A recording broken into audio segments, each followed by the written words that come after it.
Bismillahirrahmanirrahim. Assalamualaikum warahmatullahi wabarakatuh.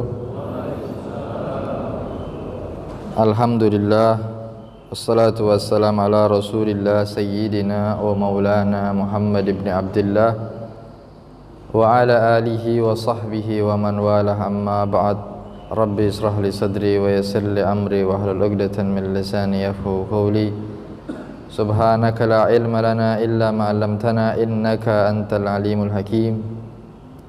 Nawaitu at-ta'alluma wat ta'lima wal ifadata wal istifadata wat tadhakkur wat tadhkir wan naf'a wal intifa'a wal hatha 'ala at-tamassuki bi kitabillahi wa sunnati rasulih ibtigha'a wajhihi wa mardatihi wa qurbihi minallahi ta'ala.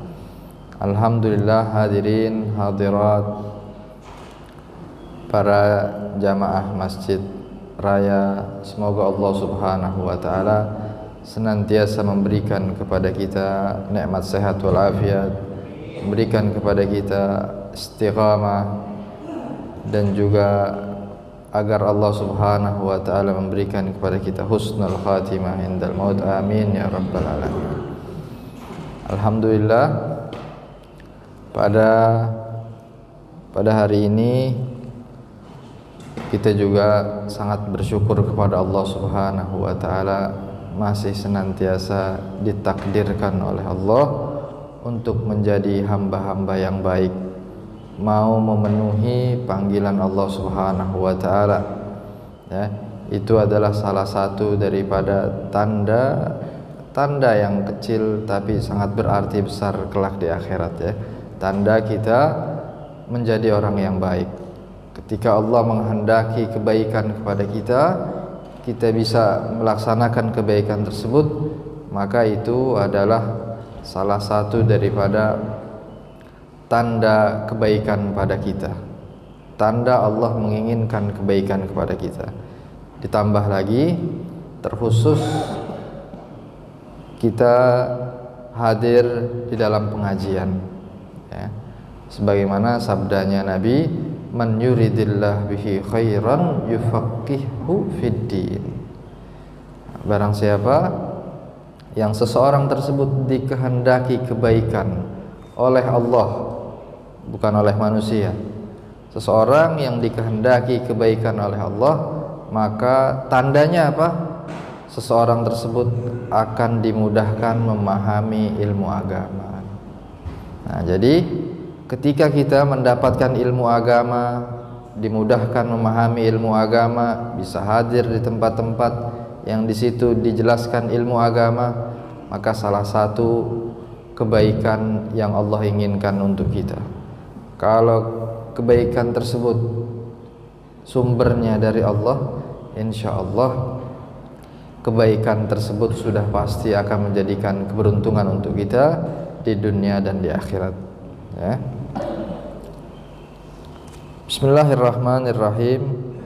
Kita akan menjelaskan tentang silaturrahim wat tahdhir min a'da'il Islam.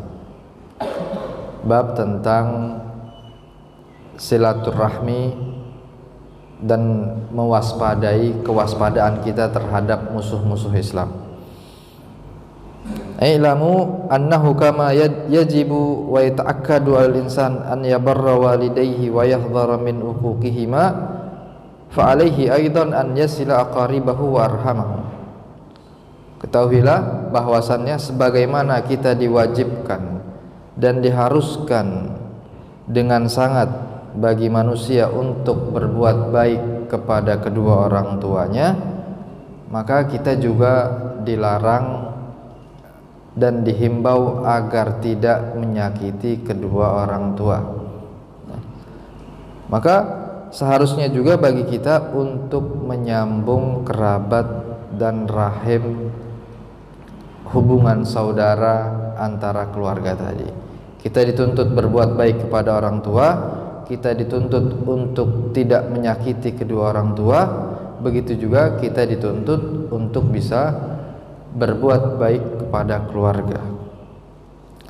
Dan rahim itu ada dua macam, ada dua bagian. Amah wa khassah, ada yang secara umum, ada yang secara khusus.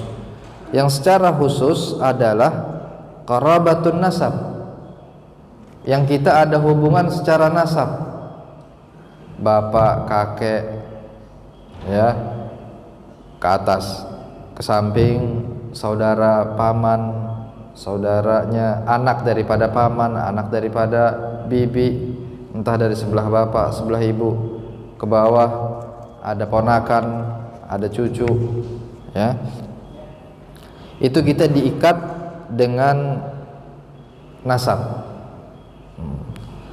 Wa hadhihi rahim silatuha minal umuril muhimmah fid din.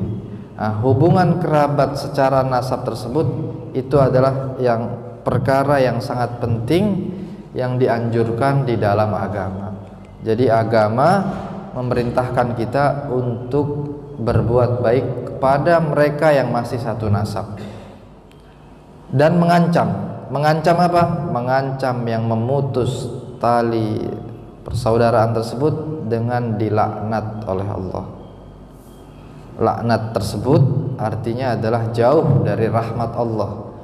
Kalau jauh dari rahmat Allah, maka seorang tersebut, ya, bisa kemungkinan dia akan dimudahkan untuk melakukan perkara-perkara yang menyebabkan mendapat murka Allah, ya. Jadi bukan yang kita fahami daripada orang yang terlaknat itu dia hidupnya sengsara atau gimana, enggak, bukan hanya itu. Tapi ketika dia terhalang untuk melakukan kebaikan, ya, yang seharusnya orang yang melakukan kebaikan mendapatkan rahmat, dia justru terhalang dengan melakukan kebaikan, akhirnya malah mendapat murka Allah. Itulah seseorang yang sedang mal'un, ya, terlaknat, itu juga bisa dikatakan seperti itu. Allah nyatakan di Al-Quran, fahal asaitum in tawallaitum an tufsidu fil ardi wa tuqatti'u arhamakum.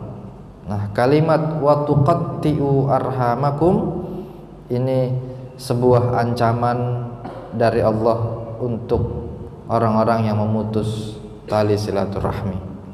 Nah, wa qala Rasulullah sallallahu alaihi wasallam min hadis Jabir ibn Abdullah, yujadu rihul jannah min masirati alfi amin.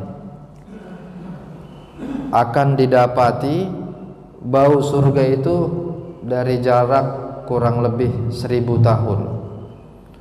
Wala yajiduha aku walidayhi wala qati'u rahimin. Tapi tidak akan didapati wanginya daripada surga untuk orang yang durhaka kepada kedua orang tua, dan juga qati'u rahim, orang yang memutus tali silaturahmi, tali persaudaraan hanya gara-gara apa nih? Bentar lagi mau pilpres, pilkada dan segala macam kontestasi politik demokrasi negara Indonesia. Nah, jangan sampai hal-hal yang tersebut itu menghalangi kita untuk kita tidak bisa mencium baunya surganya Allah. Mereka-mereka yang di atas habis kontestasi bisa duduk bareng, ngopi bareng, kenapa kita yang di bawah ini kita masih ke bawah, kesel, nggak mau ngeliat mukanya segala macam, ya? Nah, ini kita ke bawah berarti. Kalau memang, ya, jangan sampai hal-hal tersebut itu menghalangi kita untuk tidak bisa melakukan kebaikan kepada mereka, ya. Jangan juga akhirnya kita dendam, cuma gara-gara itu aja kita dendam, ya. Akhirnya yang rugi kita sendiri, ya. Yang rugi kita sendiri, yang membuat mereka yang rugi kita. Nah, kita yang nggak dapat apa-apa, mereka yang untung, kita akhirnya terhalang dunia akhirat. Nah, ini jangan sampai hal-hal tersebut menjadikan kita malah rugi, ya. Wa qala alaihi salatu wassalam, inna rahmah la tanzilu ala qaumin fihim qati'u rahimin. Sesungguhnya rahmat Allah itu tidak akan turun terhadap satu kaum, satu tempat yang di dalamnya ada orang yang melakukan qati'ur rahim, memutus tali silaturahmi. Ya. Jadi seharusnya bagaimana? Ya udah, kita tidak membenci terhadap orang yang berbeda pandangan dengan kita. Yang terpenting itu apa? Kita tidak memulai benci kepada mereka. Kita tetap bisa salam dan menebar senyuman kepada mereka. Entah mereka itu nggak mau diajak damai, nggak mau diajak senyum dan yang lain-lainnya, ya udah, itu urusan dia sama Allah Subhanahu wa taala. Yang penting ketika kita dihisab, kita tidak ada kebencian kepada mereka. Ya, ini lagi, sekali lagi, ini permainannya masalah hati, ya. Hati itu perlu dididik, perlu terus ditanamkan tentang mahabbatullah, kecintaan kepada Allah, kecintaan kepada sesama, terhadap makhluk Allah Subhanahu wa taala, ya. Yang hal tersebut bisa mengantarkan kita kepada Allah. Jadi kecintaan kepada makhluk pun itu bisa mengantarkan kita kepada Allah. Kebencian kepada makhluk dengan sebab yang tidak jelas, ya, itu juga bisa menjadi sebab bencinya Allah kepada kita. Kalau kita yang jelas wajib kita benci itu apa? Siapa? Orang-orang yang melakukan kemungkaran, wajib kita benci, ya. Bahkan kalau kita suka dan mencintai sama orang pelaku kemungkaran, nah itu bahaya. Di dalam hadis disebutkan, barang siapa orang yang mendoakan orang yang berbuat zalim, maka orang tersebut telah mencintai terhadap seseorang yang melakukan kezaliman kepada Allah Subhanahu wa taala. Ya, jadi gimana? Ya sudah, kalau ada orang yang melakukan kemungkaran, kita membenci bukan membenci dianya, ya, secara fisik, secara zatnya dia, tapi ketika dia melakukan kemungkaran, itulah yang wajib kita benci sesuai dengan perintah Allah, perintah Nabi Muhammad sallallahu alaihi wasallam, ya, di hadis-hadisnya, di ayat-ayatnya yang lain. Dan syarat menjadi umat terbaik adalah ketika kita amar ma'ruf dan nahi mungkar, ya. Dan apabila kita melihat kemungkaran kita diam saja, itu juga menjadikan kita tidak baik.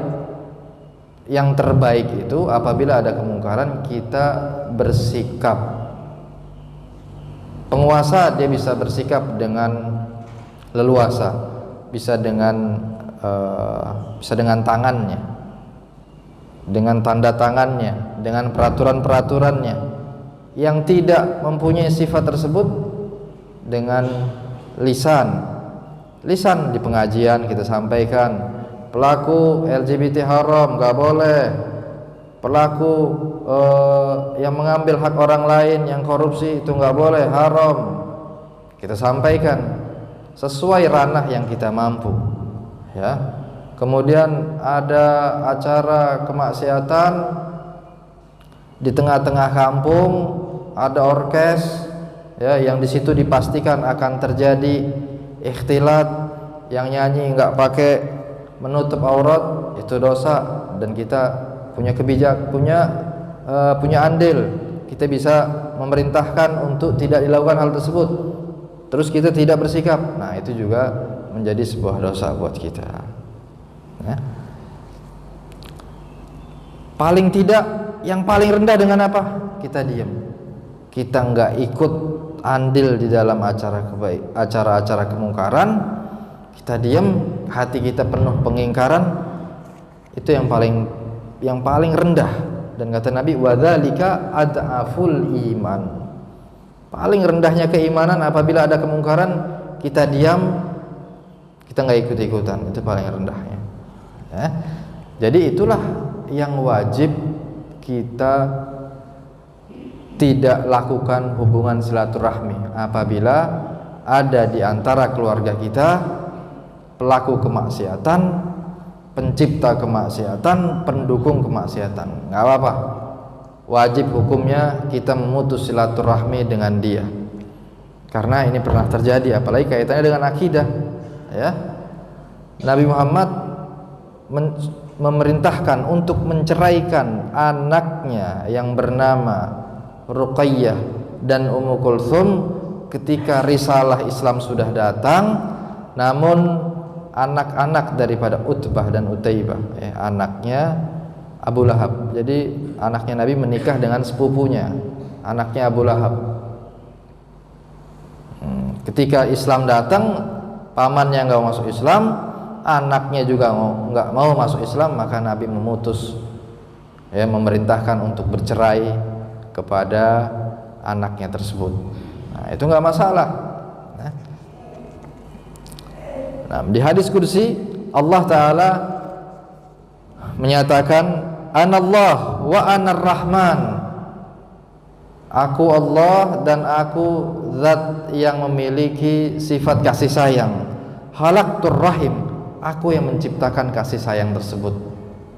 Silaturahim, rahim itu adalah daripada rahmah, kasih sayang. Wa syaqaqtu laha isman min ismi, dan aku ambil daripada sifatnya Allah adalah Ar-Rahman Ar-Rahim. Itu salah satu daripada sifat dari nama sifat silaturahim, dan di situ ada sifatnya Allah. Faman wasalaha wasaltuhu wa man qata'aha qata'tuhu, maka barang siapa yang menyambung tali silaturahmi, melakukan kebaikan kepada sanak keluarganya, kepada orang muslim, maka aku akan menyampaikan dia. Aku artinya akan memberikan rahmatnya kepada orang tersebut. Untuk siapa? Yang menjaga hubungan ukhuwah. Tapi kebalikannya, barang siapa yang memutus hubungan, tidak adanya rahmat antara dia dan keluarganya, maka Allah pun akan memutus rahmat kepada orang tersebut. Nah, di sini berarti ada keutamaan, ada fadilah, dan ada ancaman bagi orang-orang yang tidak melakukan hubungan silaturahim. Maka fasilu arhamakum ayyuhal ikhwan, fa innar rahim muta'alliqatun biqaimatin min qawaim arsyir rahman. Maka sambunglah hubungan rahim kalian, karena sesungguhnya yang menyambung hal tersebut adalah seseorang ada sifat kebaikan di salah satu daripada tiang-tiang arsy-Nya Allah. Di situ ada sifat rahim. Seseorang yang menyambung silaturahmi di situ mempunyai hal yang keutamaan yang sangat mulia, karena arsy-nya Allah di situ ada ar-rahim. Jadi sifat rahim itu bergelantungan pada tiang-tiangnya arsy Allah Subhanahu wa taala.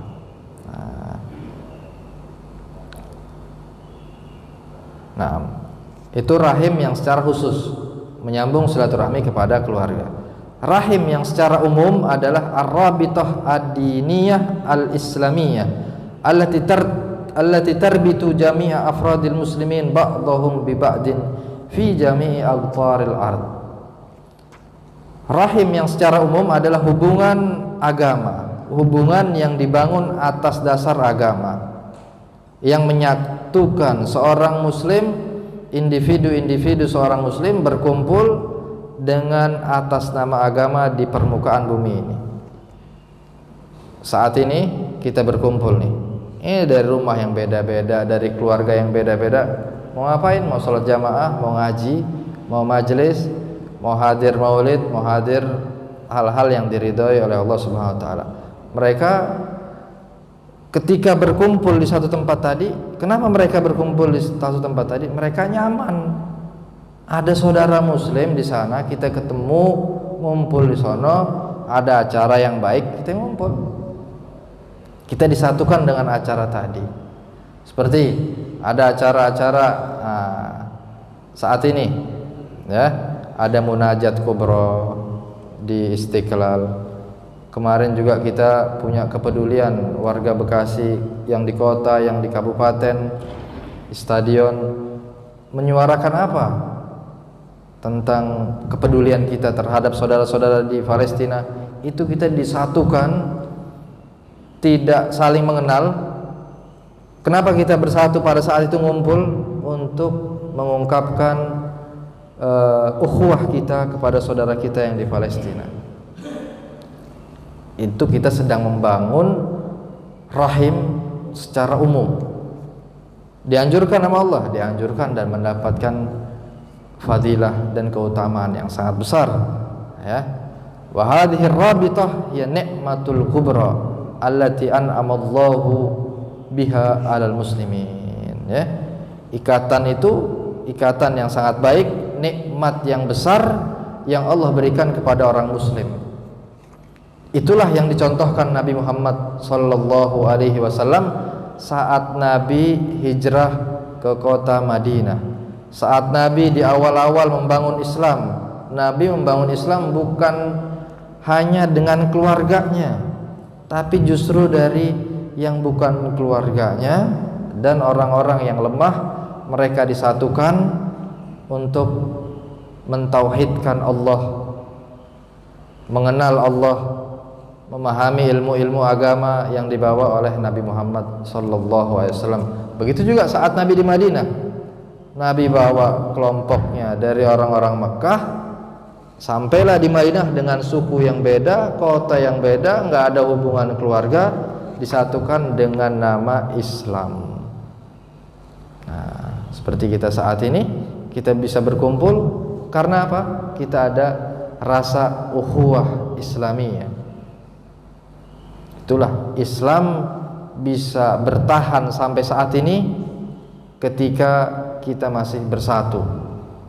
Kita masih bersatu, bersaudara atas nama Allah, atas nama Islam, bukan atas nama partai, kelompok, suku dan lain-lain. Atas dengan Islam.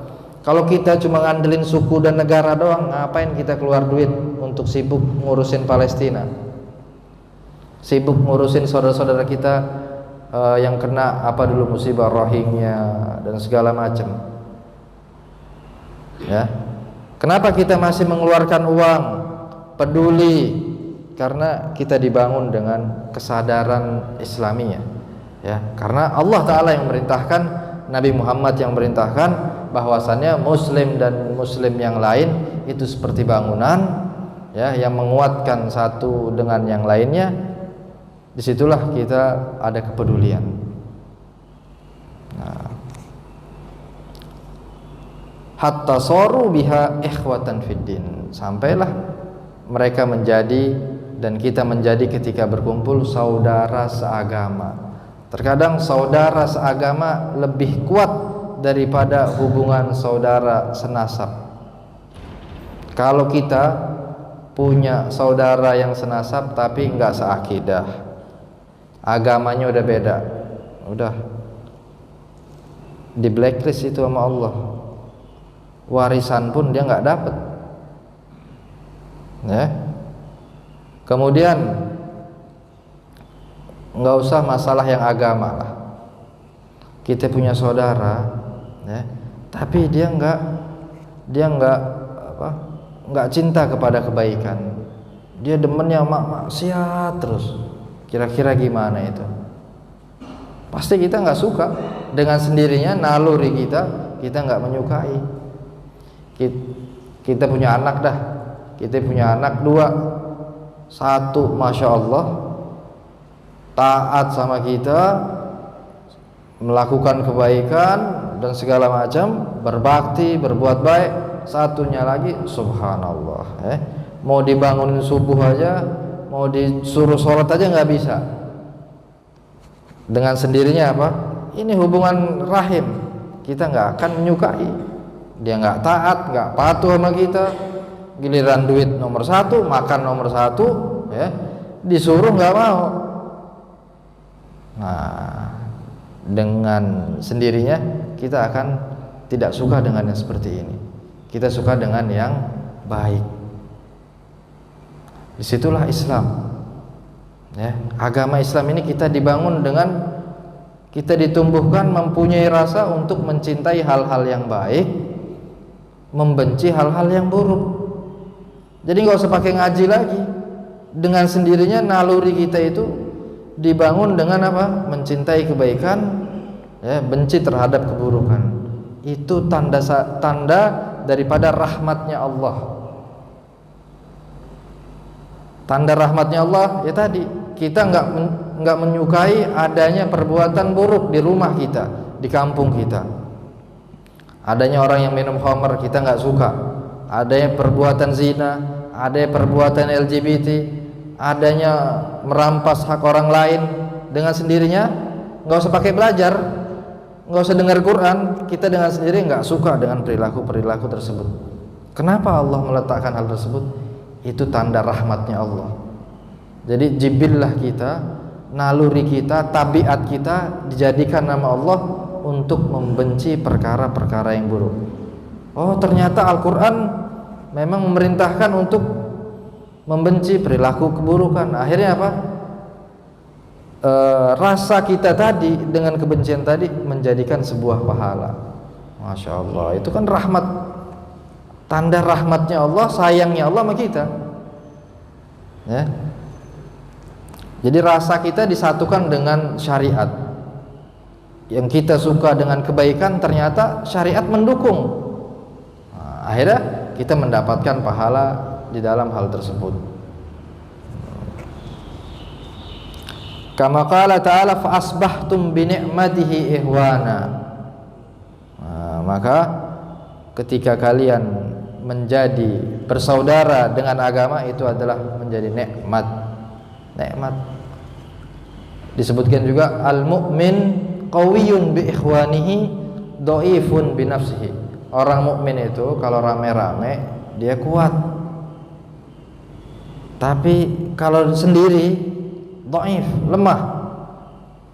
Kita bisa kuat, bisa terjadi adanya masjid ini, bisa terselenggaranya kajian-kajian yang ada di sini karena kita saling mendukung antara yang lain. Nah, itulah pentingnya kita bersatu, pentingnya kita membangun kebaikan, silaturahim yang secara umum terhadap yang bukan keluarga. Itu penting. Ay ba'da ma kanu bil amsi qabla Islam yusyrikuna billah wa ya'buduna al-aslam wa yaqtatilun wa yatanahabun wa yaqta'una al-arham hatta ba'athallahu fihim rasulah wa anzala alaihi kitabah. Sebelumnya, sebelum adanya Islam, mereka itu orang-orang Quraisy, mereka menyekutukan Allah. Mereka menyembah patung. Mereka saling membunuh antar suku. Mereka saling mendolimi, ya. Apabila ada seorang yatim yang perempuan, ahli warisnya ini perempuan, selalu didolimi. Dulu yang dilakukan oleh orang-orang Quraisy seperti itu sebelum adanya Islam. Begitu ada Islam, disatukan, dikasih ajaran yang jelas oleh Nabi Muhammad sallallahu alaihi wasallam, ya. Wa azala ma kana bainahum min ad-dhaghain wal adawat. Akhirnya Allah taala hilangkan kepada mereka rasa permusuhan, rasa kebencian antar sesama. Nah, jadi kalau kita masih memelihara kebencian, masih suka dendam sama orang muslim, kita masih belum diridhoi sama Allah Subhanahu wa taala. Mau sampai kapan kita benci sama orang muslim? Cuma gara-gara beda partai, beda ormas. Allahu Akbar, ya. Udah kayak ya, dia mau lama hidup di dunia sebentar. Kok kita rawat kebencian tadi? Dan itu juga salah satu daripada sifatnya orang-orang munafik. Ya. Akurnya lama. Ya, mau akur sama orang muslim yang seakidah dia lama. Giliran sama orang Nasrani, sama orang kafir, sama orang yang selain agama Islam, dia akur tuh. Sama orang Islamnya nggak mau diakur, buang muka, nggak mau salam, nggak mau silaturahmi, nggak mau berbuat baik sama orang Muslim cuma gara-gara beda pilihan lah, beda ormas kah? Nah ini itu bahaya. Nah, itu bukan ajaran Nabi Muhammad sallallahu alaihi wasallam. Karena Allah nyatakan wa'tasimu bihablillahi jami'an wa la tafarraqu wadhkuru ni'matallahi 'alaikum id kuntum a'daan fa'allafa baina qulubikum fa asbahtum bi ni'matihi ikhwana. Maka bersatulah dengan tali Allah seluruhnya dan jangan cerai-berai. Kita bisa kumpul, bisa membantu orang muslim karena kita beragama Islam dan Tuhan kita Allah Ta'ala. Kita dibangun atas dasar itu ya, maka ingatlah nikmat Allah yang Allah telah berikan kepada kalian setelah kalian dulu itu saling bermusuhan hingga akhirnya kalian disatukan oleh Allah Subhanahu wa Ta'ala. Itu menjadi nikmat terbesar untuk kalian. Nabi tidak akan bisa membangun Islam di kota Madinah kalau seandainya orang-orang Ansor tidak menyambut Nabi Muhammad. Tapi orang Ansor menyambut Nabi Muhammad, membantu Nabi Muhammad, saling memberi. Bahkan pada saat itu saling bersaudara. Dia saudaraku. Sebelum ada warisan, sebelum ada hukum warisan, hukum daripada agama saling mewarisi, dulu itu orang Ansor dan Muhajirin ketika mereka nyampe di Madinah, maka ayo siapa yang mau jadi saudaranya ini? Saya ya Rasulullah dari Madinah. Maka dia seperti keluarganya, saling mewarisi, saking dekatnya. Nabi menyatukan hal tersebut. Akhirnya turunlah ayat menghapus tentang warisan yang bukan hubungan kerabat keluarga. Jadi warisan itu hanya yang senasab. Nah, artinya apa di situ? Nabi berhasil membangun ukhuwah yang bukan satu nasab dari satu golongan. Quraisy dan Muhajirin dan suku Ansor itu dibangun, disatukan oleh Nabi Muhammad. Ayo kita nggak ada kefanatikan dalam suku. Kefanatikan kita hanya kita bangun untuk Allah, untuk agama, untuk syariat. Itulah yang wajib kita bela sampai kita mati. Itu yang dibangun oleh Nabi Muhammad, sehingga mereka berani berdarah-darah hanya untuk agama Islam.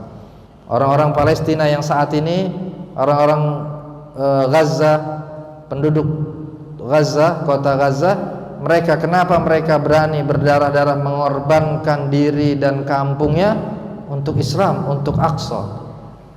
Ini ada nilainya, bukan untuk partai ya, untuk Aqsa, untuk Allah Subhanahu wa Ta'ala, untuk syariat.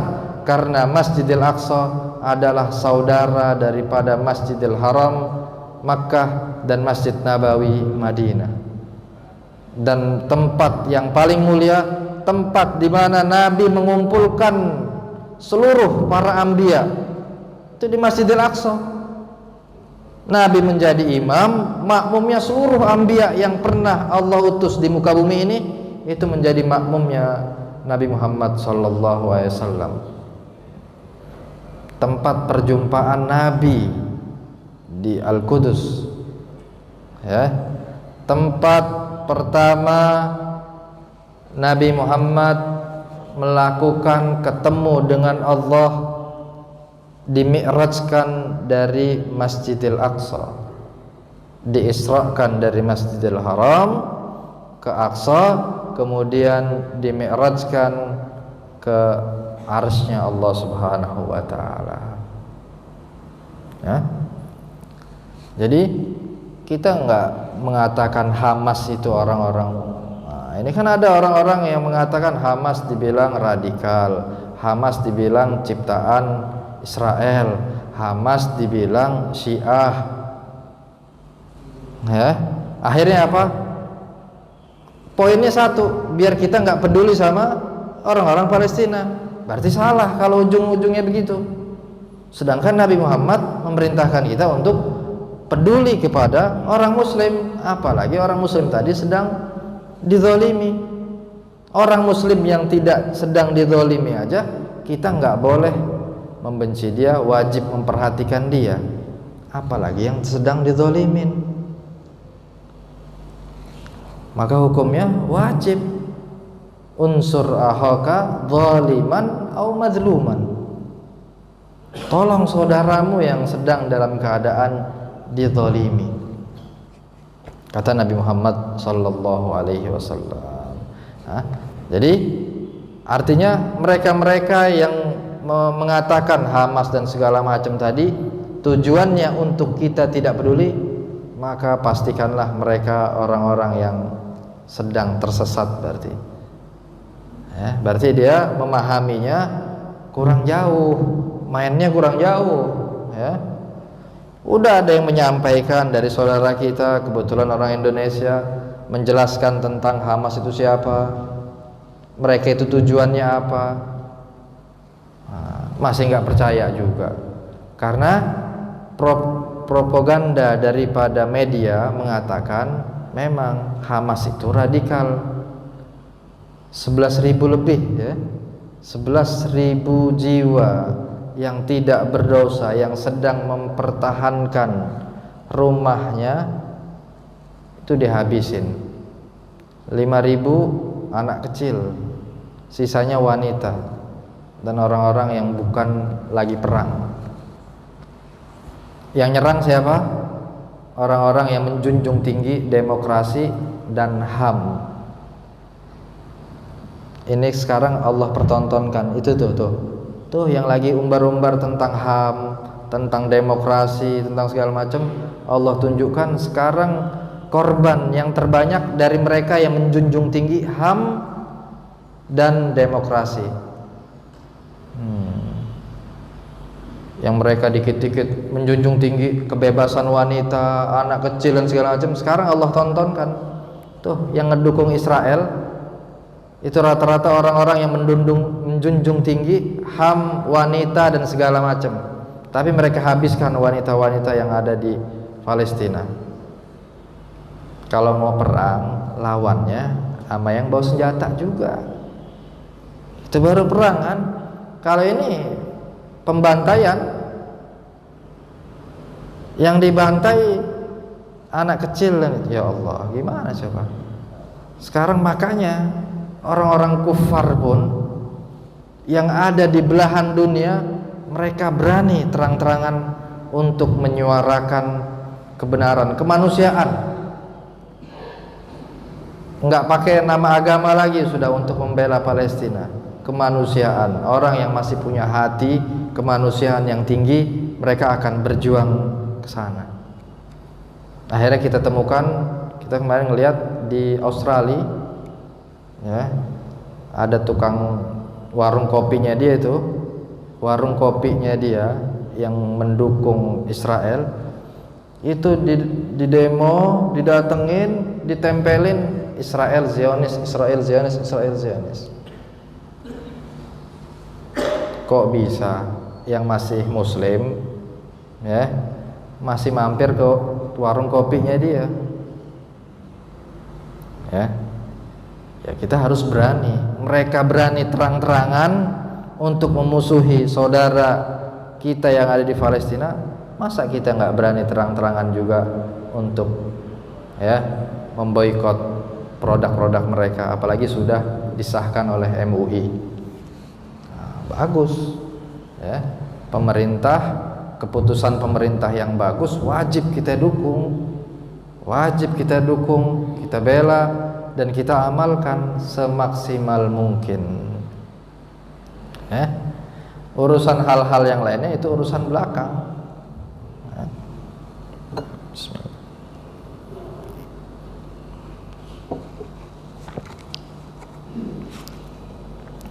Kemudian yang terakhir, innal muslimina lan yanalu ma wa'adahumullahu ta'ala minan nasr wal izza wal majdi was sa'adah illa bijtima'ihim wa ta'awunihim. Sesungguhnya orang muslim tidak akan mendapatkan apa-apa yang telah Allah janjikan kepada mereka daripada kemenangan kemuliaan dan kebahagiaan kecuali jika mereka bisa bersatu dan saling membantu.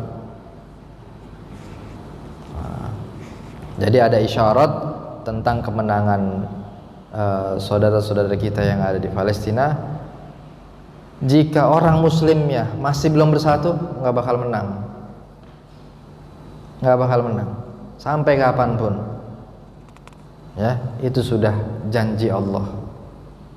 Jadi kita harus rapihkan barisan dulu, kita rapihkan pemahaman dulu, ya, di sesama kitanya dulu. Jangan sampai ada yang masih berargumen, wah ini radikal, ini begini, kan dia nyerang dulu. Coba kalau seandainya waktu 7 Oktober Hamas tadi nggak nyerang, nggak bakal ada kejadian ini. Mereka ngelihatnya 7 Oktobernya doang. Israel di sana udah 75 tahun. Ya.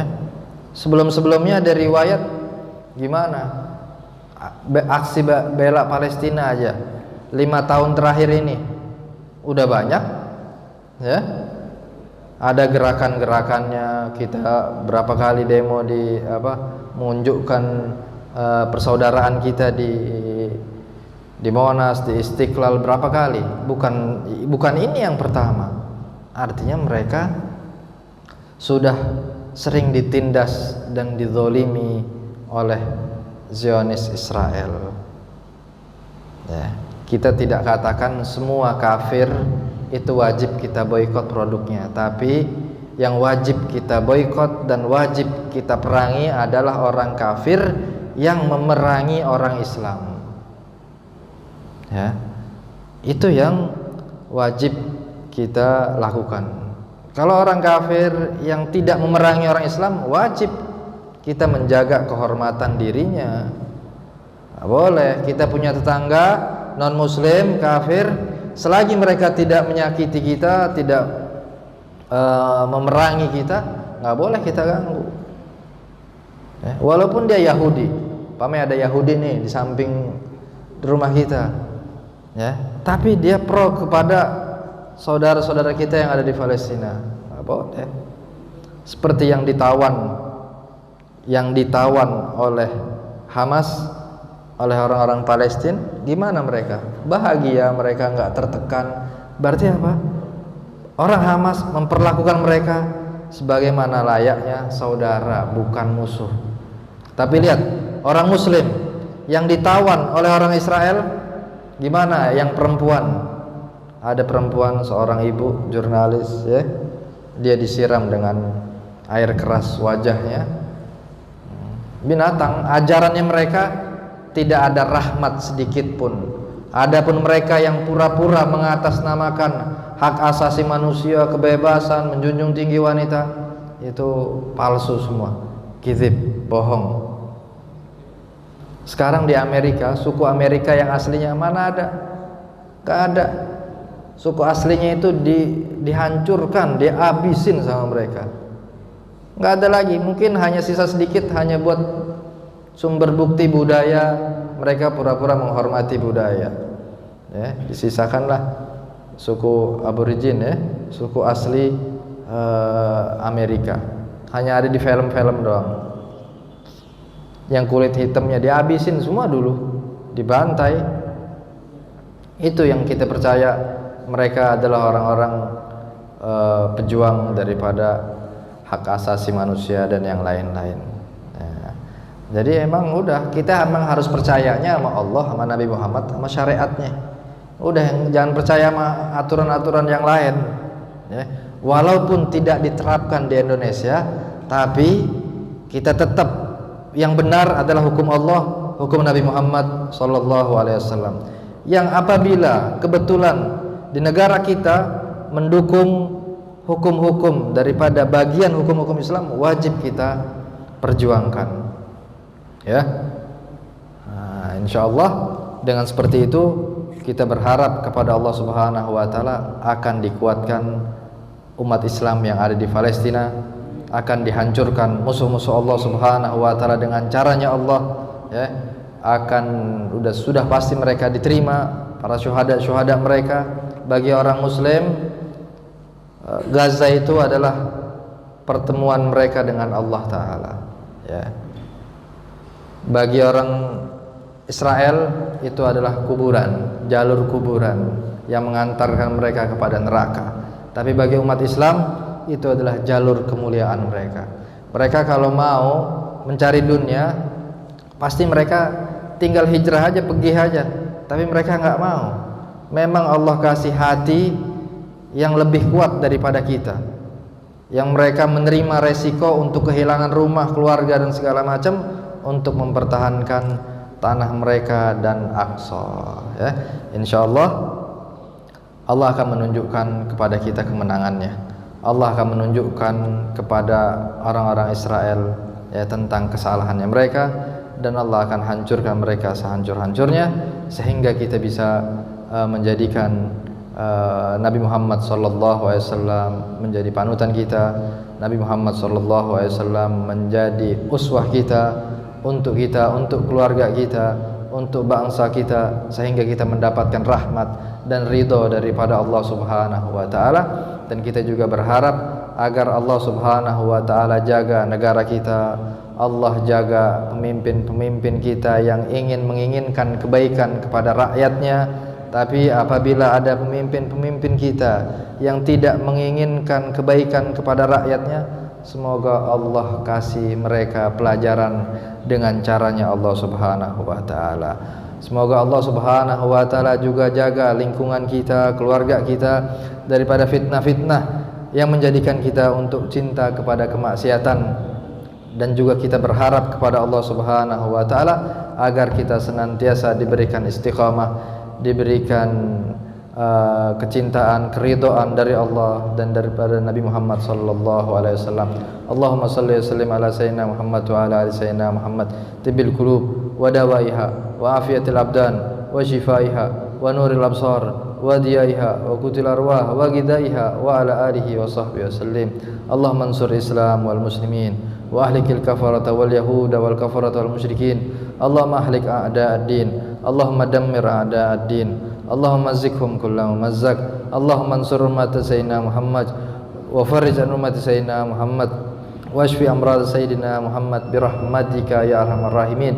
Rabbana atina fid dunya hasanah wa fil akhirati hasanatan wa qina adzabannar. Wa sallallahu ala sayyidina wa maulana Muhammadin wa ala alihi wa sahbihi wa sallam. Walhamdulillahi rabbil alamin. Wassalamualaikum warahmatullahi wabarakatuh.